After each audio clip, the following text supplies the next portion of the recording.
Sveiki visi grilio mėgėjai. Tikiuosi, grilis pas visus kieme teisingas. Kamado Get Red, taip? Šiandien aš jums noriu parodyti dar vieną Kamado Get Red aksesuarą. Tai su juo galima ir kepti picas, va, čia taip pat. Ir elektrinis iešmas.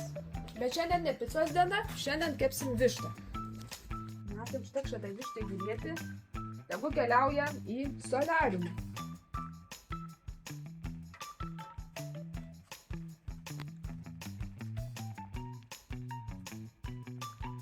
Na, aš čia šiandien daug dirbti nesiruošiu, užteks paspausti vieną mygtuką, tegu dirba technika.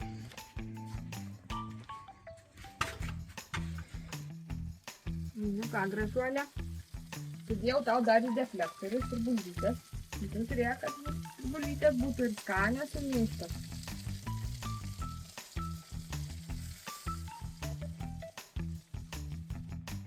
Na, štai jau ir pabaiga, imsim konę nuo iešmo ir eisim ragaut.